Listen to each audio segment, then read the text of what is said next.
Chers amis, Medaber Israël Chaviv Nana, on est parachat Re'eh 5785. Le premier pasouk de cette paracha est étonnant et il est porteur d'un message très particulier et très pratique. Re'eh anochi noten liflechem hayom bracha uklala. Re'eh, vois. Je mets devant vous aujourd'hui la bénédiction et la malédiction.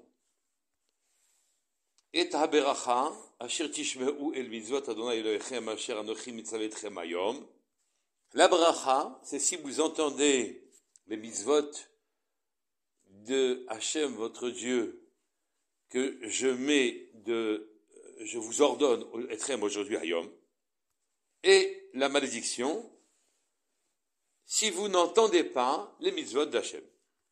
Pour commencer, le pasouk fait un appel au sens de la vision, ré et voix.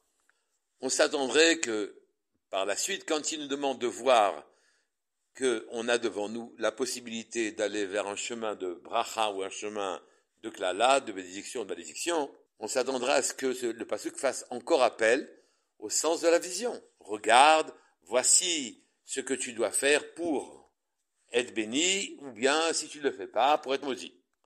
Chaz v'shalom, chalila. Mais pas du tout. Le pasuk poursuit en disant, maintenant que j'ai fait appel à la vision, et que tu vois que tu as devant toi bracha et klala, alors écoute, entends les mitzvot d'Hachem et le Kecha, et comme ça tu seras béni. Et sinon, ce sera le contraire. Pour quelle raison, après avoir mis en action le sens de la vision, le pasouk qui veut nous faire sortir du marécage des Averot et nous faire entrer sur le chemin qui amène au bonheur, à la bracha, il nous demande d'écouter, d'entendre qu'il faut faire des mitzvot. Pour décrypter et comprendre profondément ce pasouk, il nous faut compléter par quelques notions. Tout d'abord, il faut savoir qu'Akadosh Baruch Hu déverse sur nous ses bienfaits de manière permanente et totale et de façon parfaitement gratuite. Si Akadosh Baruch Hu devait attendre que nous soyons des tzadikim pour qu'il nous délivre, il nous amène sa bracha, alors à ce moment-là, le monde ne pourrait pas vivre un seul instant. Mais la raison pour laquelle, finalement, l'abondance ne vient pas facilement. Les difficultés semblent s'amonceler, ce n'est pas si simple que ça, d'avoir sa parnassa, de trouver un mari, une femme, d'avoir une santé parfaite. Que se passe-t-il? C'est qu'en vérité, quand nous faisons les mitzvot, alors à ce moment-là, nous les faisons de manière habillée par notre sechel à nous. Il nous faut une logique pour que nous nous résolvions à accomplir les mitzvot. Nous les faisons aussi de manière plus ou moins intéressée. On attend, en faisant les mitzvot, qu'Hachem, finalement, nous apporte bonheur, réjouissance, abondance, santé. Alors, Akadosh Baruch Hu, bien sûr, de toute façon, nous donne tout cela. Mais en vérité, il nous envoie son message en disant, de la même manière que toi, tu habilles tes mitzvot de ta logique, de ton intérêt, alors à ce moment-là, j'habille mon abondance de quelques difficultés qui sont en rapport avec ton état d'esprit. La pluie descend certes, mais elle descend de manière oblique. C'est toi qui obstrues tes propres canaux, et c'est toi qui empêches la bracha de descendre de manière absolue, parfaite, totale. Il nous demande, en quelque sorte, d'être intègre et parfait, d'être tam, et de faire ces mitzvot parce qu'on doit les faire, parce qu'on est ses serviteurs. Si notre comportement à l'égard d'Hachem était parfait, l'abondance nous arrivait de manière parfaite. Le fait que les choses arrivent avec quelques difficultés, quelques souffrances, c'est qu'Akadosh Baruch Hu veut nous montrer que nous avons encore pas mal de choses à corriger, avant que l'abondance descende de manière droite et directe. Dans les deux parachutes précédentes, à propos de la mitzvah de Mezouza, le Zohar explique qu'on met la mezouza, nos mezuzot aux 2/3 du mur de la porte, parce que Akadosh Baruch Hu met en quelque sorte un gardien aussi, aux portes d'en haut, qui fait descendre l'abondance. Aux portes de l'abondance qui s'ouvrent pour nous, il y a beaucoup d'accusateurs qui reprochent à Akadosh Baruch Hu de nous offrir tout ce qu'il nous offre, alors qu'on ne le mérite pas. Le gardien qui est mis à nos portes suggère à Akadosh Baruch Hu de mettre un gardien aux portes de l'abondance pour que les accusateurs n'aient pas d'influence et que l'abondance nous parvienne en bas. Pourquoi aux 2/3 de nos portes, direz-vous? Si la porte est petite, on aurait préféré avoir la mezouza en haut de la porte pour pouvoir la toucher facilement. Si la porte est grande et haute, il vaut mieux mettre la mezouza basse, de manière à ce qu'on la touche de la main, qu'on s'en souvienne. Non, aux 2/3 de la porte. Les Odéachen disent, c'est parce que ces portes-là se trouvent aux 2/3 du Chazé d'Adam Kadmon. À un endroit très précis se trouve la porte de l'abondance. Et là-bas, il faut mettre que je vous mets une mezouza, un gardien en quelque sorte. Et nous, à ce moment-là, en mettant notre gardien en bas, nous souvenant que nous sommes sous la protection d'Hachem en entrant et en sortant, et comme on a cette conscience-là, Hachem lui aussi, il met à nos portes d'en haut, qui vont nous délivrer tout ce dont on a besoin, exactement à cet endroit-là, les gardiens qui nous permettront de voir se déverser sur nous tous les bienfaits, sans que nos fautes et nos accusateurs ne puissent les empêcher. Donc, vous voyez, c'est un mécanisme très précis. Les bienfaits sont déversés en permanence. Mais pour qu'ils nous parviennent, Akadosh Baruch Hu nous a donné des mitzvot bien précises, qui sont une allusion à l'endroit où lui aussi, il fait attention pour que ces bienfaits descendent chez nous. Et qu'on s'attache à lui comme des tamim, comme des gens intègres, des gens parfaits, qu'on fasse exactement ce qu'il nous demande. Seulement voilà, dit Rabbi Aaron Mikoïdinov, nos sens ont été altérés, notre perception du monde a été atrophiée, diminuée, et l'impression de vérité, nous la focalisons avec ce que nous voyons. Nous privilégions les yeux, la vision. Ce qui est vrai, c'est ce qu'on voit, selon nous. Et pourquoi cela? C'est à cause de la faute d'Adam Arishon. Notre perception du monde a été faussée. Tous nos sens ont été affectés.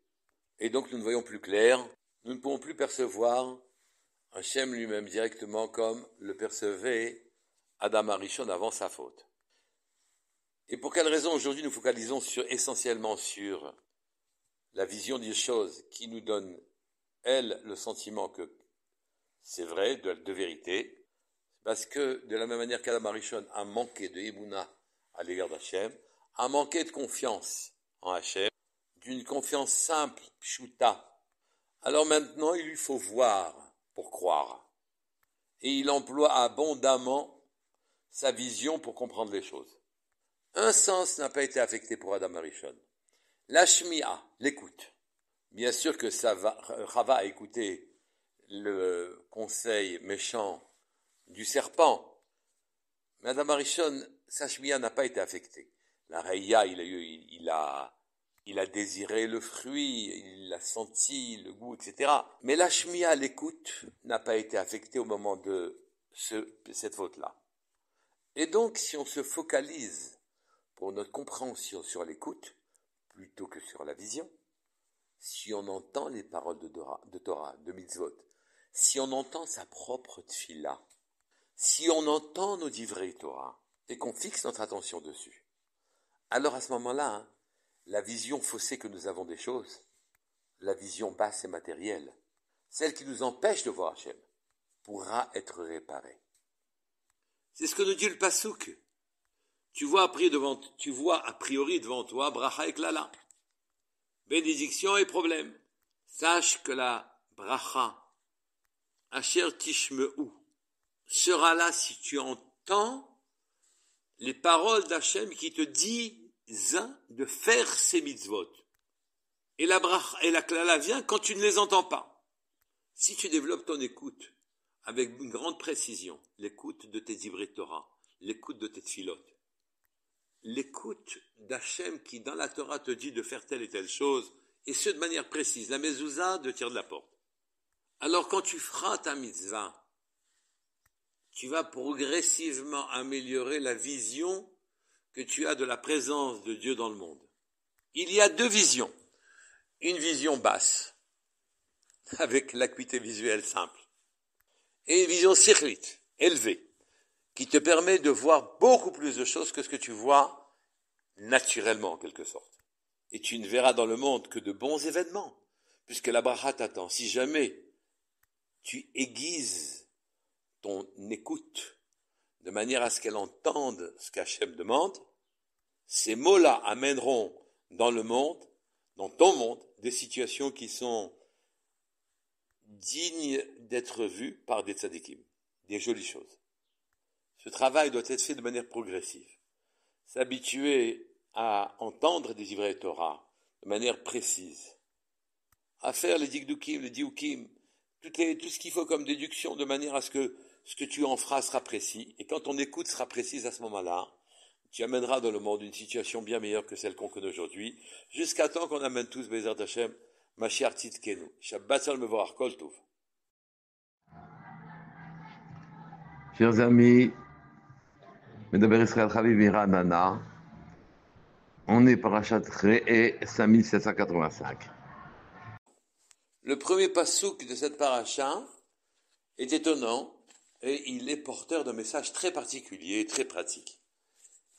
Re'eh anochi noten liflechem hayom bracha uklala. Re'eh, vois.